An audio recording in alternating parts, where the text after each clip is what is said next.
Please subscribe. It helps a lot.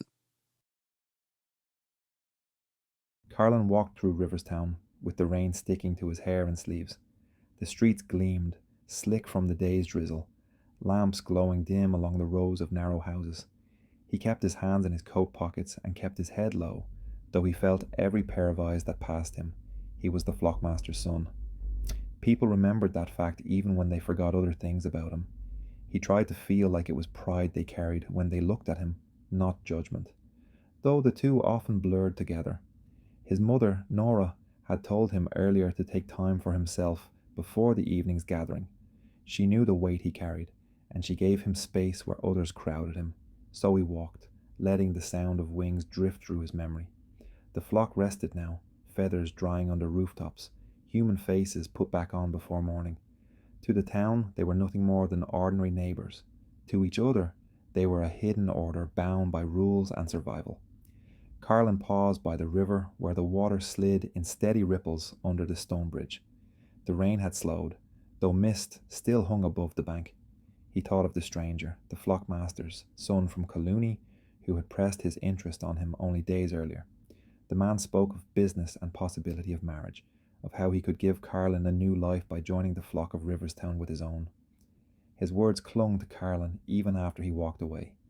He had not given the man a clear answer, but his silence said enough. His loyalty rested with the flock, and no bargain could pull him from it. From across the street, Bran leaned against the wall of the closed hardware shop, his dark hair plastered to his forehead, a cigarette lit between his fingers, smoke curling into the damp air. Carlin had not seen him in weeks, yet Bran's presence filled the space as if no time had passed. Their eyes met for a long moment. Bran did not smile, did not move, but his gaze held a kind of daring, as though he knew Carlin would be the first to look away. Carlin did. He walked on, his pulse unsettled. Bran had always lingered at the edges of town, restless and unwilling to bow to flock order. Years ago, Carlin had trusted him with more than friendship, with pieces of himself he had never shared with anyone. It ended without words, Bran pulling away until nothing remained but silence. Carlin told himself he no longer thought of it, though nights often betrayed him. The door to his family's house opened before he reached it. Larkin stepped into the yard, brushing rain from his sleeves. His smile came easily, bright in the dim light, steadying in a way Carlin had come to rely on. "You're late?" Larkin said softly. "Your mother asked me to wait for you." Carlin nodded, letting himself exhale.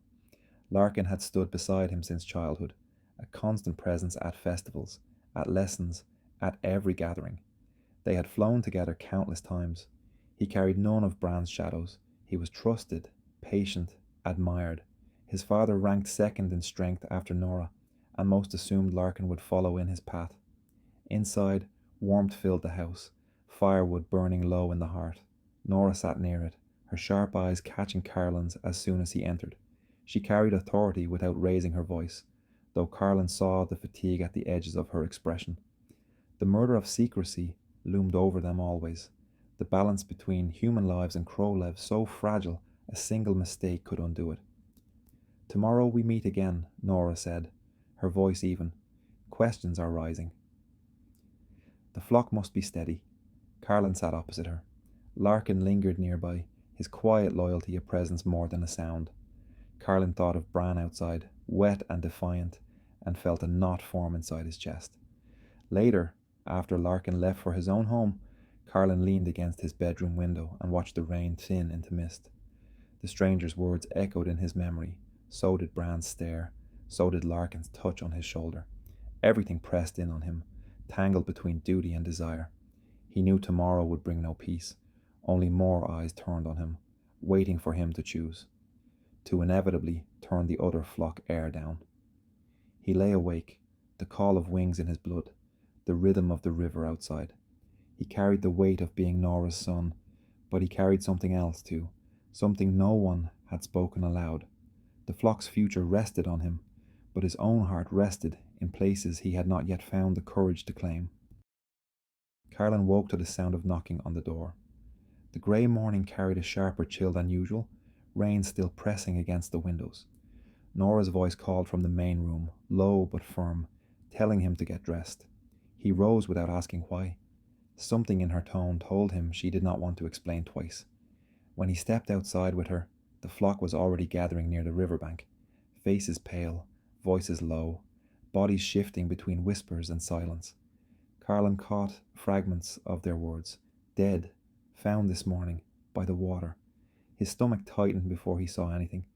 The other heir, who had sought Carlin's hand only days earlier, lay stretched on the ground, his shirt torn open.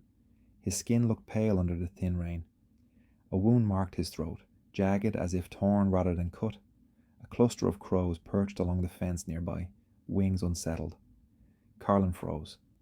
His first thought reached for his own silence with the man, the way he had turned from him at the bridge, the way he had carried unease home. His second thought leapt to Bran. Nora stepped forward, her authority holding the group in place. She crouched beside the body, her sharp eyes scanning the wound. She touched the edge with her fingers, then wiped her hand against her coat. "This will not reach the town," she said. Her voice carried across the gathering, even against the rain. "It ends here, among us. No one else will know." Carlin saw the fear in the eyes around him. If townsfolk learned of this, suspicion would not stop at one man. It would spread, and with it came danger the flock had spent generations avoiding. "But we must alert our cousins from the north that their son has died, and in our care," she added. Then someone spoke Bran's name. The sound spread fast, like a spark leaping from one voice to another. Carlin turned, and there Bran stood at the edge of the group, half in shadow. His coat dripped with rain, his hair falling into his eyes. He said nothing, but he did not look away. "Who else would do this?" a woman muttered. "Who else roams the nights?" "He hated the man," another added. "Everyone saw it." Carlin's chest tightened. He remembered Bran's gaze the night before, that silent dare, and for a breath he wondered. But Bran's expression now was unreadable, neither guilt nor defense, only a steady stillness. Larkin moved to Carlin's side. His hand brushed against his arm, grounding him. "You should stay close to your mother," he whispered. "The flock needs to see you steady." Carlin wanted to answer, but the words stayed lodged in his throat. He could feel eyes shifting toward him, measuring his reaction, as if he could confirm guilt or innocence with a glance. He pressed his lips together and gave none of them what they sought. Nora stood again, rain dripping from her hair. "We speak tonight," she said. "Until then, no one acts. Do you hear me?" A low murmur of agreement followed, though Carlin felt how thin it ran. The crowd broke apart slowly, steps dragging, eyes still fixed on Bran as though expecting him to flee. He did not. He lit another cigarette instead, the smoke curling through the damp air while he watched Carlin. Back at the house, Nora said little. She lowered herself into her chair near the fire, her hands folded together. Carlin stood across from her, waiting. Larkin stayed too, his presence calm, as if he were part of the family. "It will fall on us," Nora said finally, "unless we find the truth." Carlin nodded, though his chest still burned. He wanted to believe Bran innocent, yet the evidence bent every thought toward him. The flock saw rebellion in him, and rebellion so easily shaped into violence in their minds. When Larkin left, Carlin stayed at the window again. Outside, Bran leaned near the same fence, rain still pressing down. He stood with his shoulders squared, as if daring someone to act. Carlin's hand pressed against the glass. He remembered the closeness they once shared, the warmth of nights stolen from duty. He remembered Bran's silence when he walked away. Carlin could not bring himself to hate him, even now. Fear for him curled deeper than suspicion. The rain carried the smell of the river through the cracks of the window, and Carlin closed his eyes. The body of the man who sought him lay cold tonight, the flock seething with doubt, and Bran stood accused without a word spoken in his defense. Sleep would not come. The questions pressed too sharply. If Bran had done this, Carlin needed to know. If he had not, then the true killer moved unseen among them, and either way the flock's gaze rested on Carlin. Carlin left the house after the gathering broke apart. The flock had crowded into the hall until the air grew thick, each voice accusing, each voice defending, though more often the first than the second. His mother kept them from acting on impulse, but Carlin could see the strain behind her composure. If Bran's name kept circling, it would not matter what Nora commanded. They would turn on him in the end. The rain had lessened, leaving the streets damp and quiet. Carlin pulled his coat off and let the rest of his clothes fall away, as his body folded into crow form once he reached the shadow of the trees. The shift came smooth, a settling of bones and skin, the surge of wings stretching against the wet air. He lifted into the sky, black feathers catching mist as he moved along the river's edge. The town below looked steady, the houses locked against the weather, smoke still rising from chimneys. He skimmed above them, circling, searching for signs the killer might leave behind. He saw nothing more than his own flockmates slipping between forms, keeping watch. His chest tightened with the thought that one of them might be guilty. Near the old graveyard, a figure stood apart. Bran leaned against a stone, his shoulders bent forward. Carlin swept lower, perching on a branch to watch.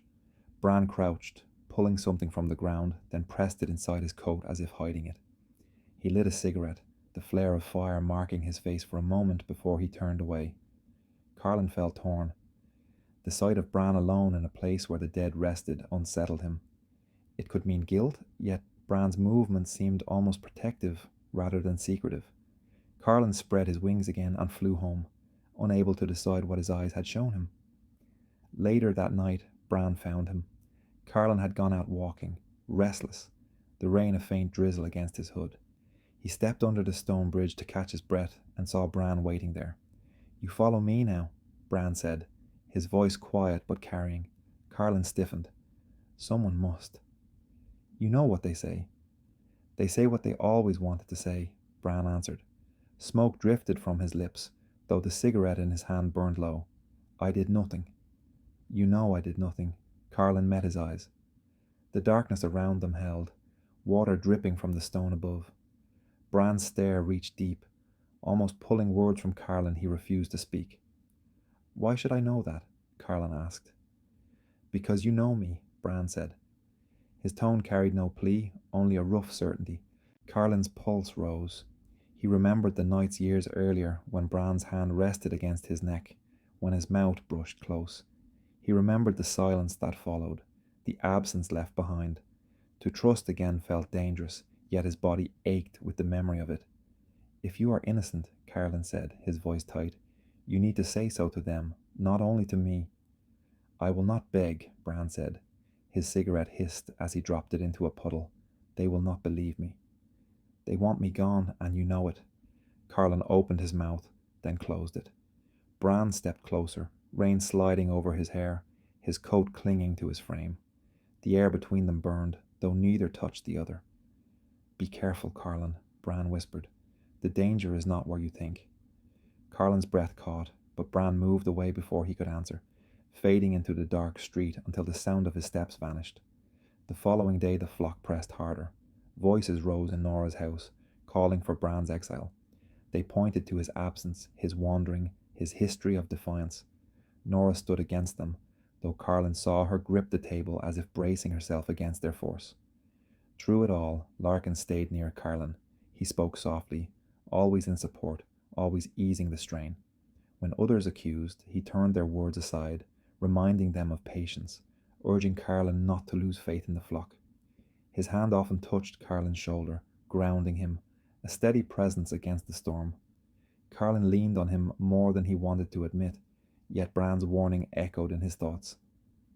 "Danger is not where you think." Carlin wondered if Bran meant the flock itself, or something beyond. That night Carlin walked alone again, unable to rest. He returned to the graveyard, his steps slow over the wet grass. Bran was gone. The stone where he had crouched lay quiet. Carlin searched the ground, but nothing remained, no clue of what Bran had hidden. The silence pressed heavy, and Carlin's heart weighed with doubt. He wanted to believe Bran. He wanted to stand before the flock and declare his faith in him, but each whisper, each glance, each memory of their fractured past held him back. He feared making himself blind to truth, yet he feared losing Bran even more. The rain fell harder again as he walked home. The river churned with it, the water dark and fast. Carlin's reflection rippled on its surface, his face unsteady as if he no longer knew himself. He carried the knowledge that his flock doubted Bran, that his mother strained to hold them together, that Larkin stood at his side with every word, and still his thoughts circled back to Bran's voice under the bridge. "The danger is not where you think." The cry of crows pulled Carlin from sleep before dawn. Their voices clashed in frantic bursts, louder than the steady rain against the roof. He pushed himself up, the chill of the room cutting through his skin, and rushed toward the sound.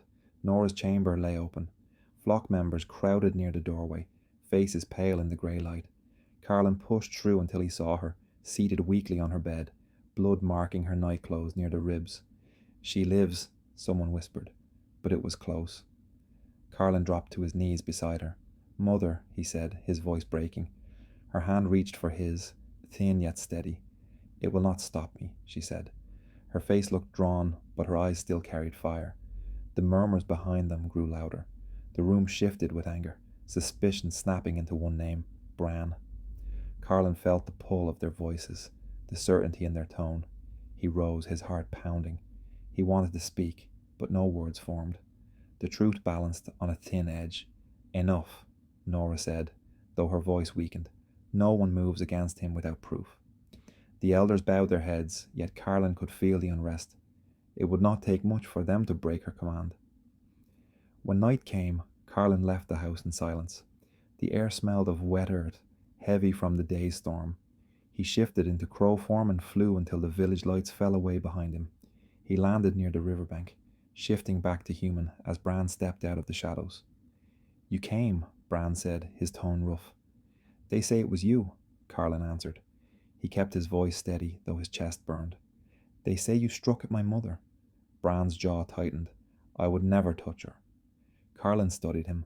Rain streaked down his face, his coat dark with water. Bran's eyes held a raw edge, but not guilt. He reached for his sleeve, pulling it back to reveal fresh cuts along his arm.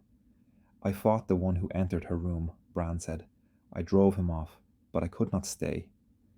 "They would never believe me," Carlin's breath caught. "Why would you defend her and then run?" "Because if they saw me there, they would call me guilty." Just as they do now, Bran's voice broke, but he pressed on. "You know me, Carlin. You know I would give my life before I ever took something so important from you." Carlin stepped closer without thinking. The nearness of him sent a charge through his chest, old feelings stirring with force. He wanted to reach out, to touch his face, but his hand stayed frozen at his side. "I remember everything," Bran whispered. "Even when I tried to walk away from you, I carried it. I carry it still." Carlin's throat tightened. His body longed for the truth in Bran's words, though doubt still twisted inside him. "You could say this to save yourself," Carlin said. "I do not care about saving myself," Bran answered. His hand trembled slightly as he lowered his sleeve again. "I care about you." I never stopped. The rain deepened, falling hard across the river. Carlin turned his gaze away, fighting the pull inside him. He wanted to believe, but the weight of the flock's anger crushed against his ribs. When he returned home, Larkin was waiting. He sat by the fire, eyes lifting with relief when Carlin entered. "You should not be alone with him," Larkin said quietly. "He will bring nothing but ruin." Carlin removed his coat, avoiding his gaze. "You think you know him?" "I know what he is," Larkin said. He rose, stepping close, his hand brushing Carlin's shoulder. "I know he left you once, and I know he will break you again. The flock cannot afford to lose you. Your mother cannot afford it. You cannot afford it." Carlin's chest ached. The warmth of Larkin's touch steadied him, yet something in his tone carried weight beyond simple care. Later, when Larkin left, Carlin searched for quiet in the yard. The air smelled sharp, iron lingering where blood had stained the ground earlier. He walked to the shed, needing space to think, and froze when his foot brushed against something near the door. A blade lay there, its hilt bound with crow feathers, his mother's feathers. He bent to lift it, his hands shaking. For a long moment he stood, staring at it in the dim light. His heart pounded so hard he could feel it in his throat. If Bran spoke true, then someone else moved against them, someone within. And if this blade lay here in Larkin's shed, then the shape of everything shifted. Carlin set it back down slowly, his breath unsteady. He looked toward the darkness where the town stretched, the rain hiding its edges. The words Bran had spoken beneath the bridge pressed into him again. "The danger is not where you think." Carlin carried the image of the blade in his mind through the night. He spoke no word of it to Nora, not while she lay recovering, her breath still shallow, her strength not yet returned. He waited until morning when the rain cleared for a brief hour. He walked to the riverbank where he asked Bran to meet him, and he sent word for Larkin as well. If truth was to be uncovered, it would be done in the open. The sky pressed low with grey clouds. The river moved fast from the storms. Carlin stood on the bank with his arms crossed, his pulse racing, when Bran stepped from the trees. His expression stayed guarded, though his eyes found Carlin first before searching the rest of the shore. "You called me," Bran said, his voice even. "I called both of you," Carlin answered. Larkin came soon after, walking with the same calm stride Carlin had known all his life. His smile carried warmth as always, though Carlin felt the weight of the blade he discovered, sharp as if it pressed against his skin even now. "What is this?" Larkin asked, his gaze moving from Carlin to Bran and back again. Carlin drew in a breath. "The flock waits for answers." "They will not wait much longer. I want the truth here, now, before them." Bran's eyes narrowed. Larkin tilted his head, studying Carlin with something close to pity. "You think he deserves a chance to speak?" Larkin asked. "After everything." Carlin stepped forward. "I think we both know who deserves to speak. The knife that struck my mother was hidden in your shed." The silence that followed pressed heavy. Larkin's smile faltered. His gaze shifted, not toward denial, but toward something fiercer. "You went through my things," Larkin said quietly. His tone carried no shame, only a simmering disappointment. Carlin's chest tightened. "Tell me why." Larkin's breath drew sharp, and then his words spilled fast, stronger with each sentence. "Because you belong here. With me, not with him, not with any outsider who thinks he can take you away. I did what I needed so the flock would see you, see us, see the future we can bring together." Bran took a step closer. "You killed him," he said, voice low, steady. "Yes," Larkin answered. His eyes did not leave Carlin. "He threatened everything. I protected you. I protected our flock. And I would do it again." Carlin shook his head, disbelief warring with the clarity of the blade he found. "You struck my mother." Larkin's jaw tightened. "I struck at her place, not her." "The flock cannot follow weakness. They need strength. They need me and you at my side." Bran moved nearer to Carlin, his presence like a wall between them. "You nearly killed the one who raised him." "She is old," Larkin snapped. His voice grew louder, the calm stripped away. "Her time ends, and yours begins, Carlin. Do not cling to someone who walked away from you. Do not cling to ghosts. Stand with me, lead with me. This is our time." Carlin's heart pounded. He felt the river at his back, the rain pressing again from above. He looked at Bran, who stood firm, eyes locked on Larkin, a strength in him that Carlin had not seen in years. "I left," Bran said, his voice breaking through the storm. "I left because I was afraid of this, afraid of the weight you carry. But I never stopped caring. I never stopped wanting you. I am here now, and I will not walk away again." The air cracked with the sound of wings.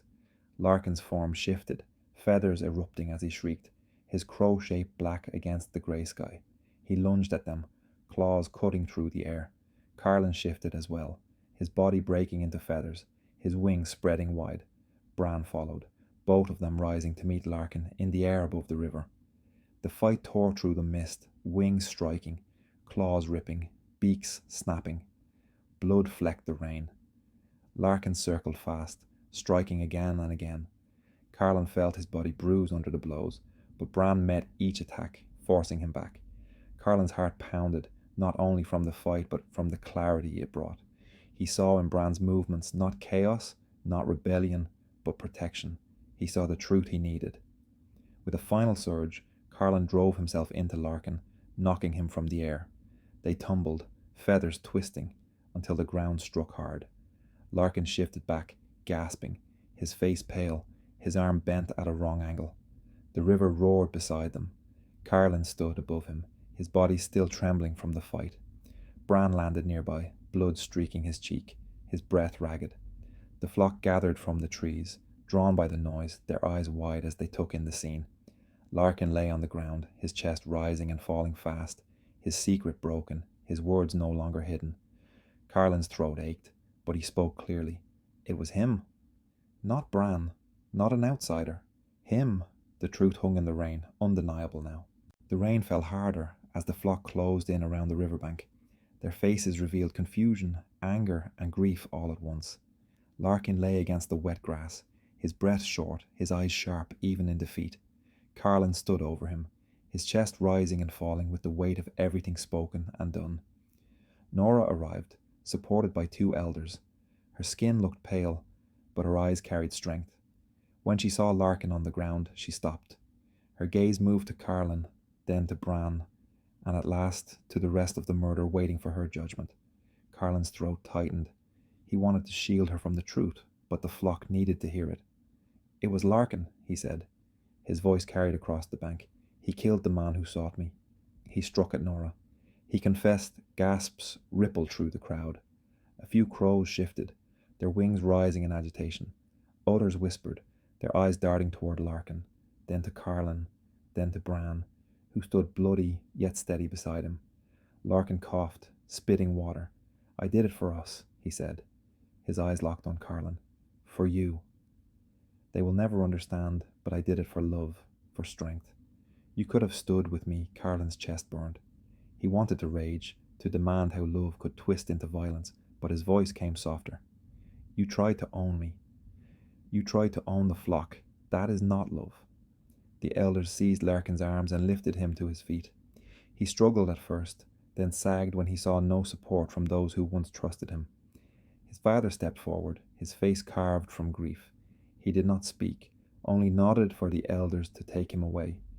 The rain softened, though the sky remained heavy. Carlin stood unmoving, the weight of choice still pressing him down. Bran placed a hand on his arm. It was gentle, uncertain, yet warm enough to cut through the cold. Carlin turned to him. Blood streaked Bran's cheek, yet his gaze stayed fixed on Carlin, steady and present. Nora stepped closer, each step careful but firm. She reached for Carlin's hand. "You stood as my son and as my heir today," she said. "The flock sees you now." "You must see yourself." Carlin's eyes stung. He looked at the gathered faces, the ones who had doubted Bran, the ones who whispered against him, the ones who nearly let suspicion tear them apart. He saw their fear, their relief, their need for guidance. "I will stand," Carlin said. His voice shook, but he did not falter. "But I will not stand alone. Bran stood with me. He belongs here as much as I do." The flock shifted uneasily. Bran's past lay heavy in their memory, yet no one spoke against Carlin. Nora gave a slow nod, her approval enough to quiet doubts for now. The elders led the others away, leaving Carlin, Bran, and Nora near the river. The air smelled of wet earth and ash from the torches they carried. Carlin watched the water rush past, his thoughts tangled. Bran stepped beside him. "You could have let them turn on me." "It would have been easier," Carlin shook his head. "It would have been wrong. And I would have lost you." Silence stretched between them, broken only by the river's flow. Then Bran touched his hand again, firmer this time, not tentative, but sure. Carlin did not pull away. "You'll allow me to come back?" "You want me again?" Bran asked. His voice carried no arrogance, only rawness, as if he feared the answer. Carlin met his gaze. "I never stopped." Something in Bran's shoulders eased. He leaned closer, not for the crowd, not for approval, but for Carlin alone. Their lips met in the cold rain, brief yet fierce, not the rekindling of something old, but the beginning of something new. When they pulled apart, Nora watched them with tired eyes, yet a faint smile. "The murder heals slowly," she said, "but it heals. Stay true, and it may heal with you." Carlin nodded. He knew the path ahead would not be simple. Larkin's betrayal would stain the flock for years, suspicion and grief trailing in its wake. Yet in Bran's presence, he felt steadier. The burden no longer pressed on him alone. They walked back through the trees together. The rain lightened into mist, drifting through branches, settling on their skin like a fragile promise. Carlin kept Bran's hand in his, not hidden, not concealed. For the first time, he felt the weight of his role and the weight of his heart, and he did not fear them meeting in the same place.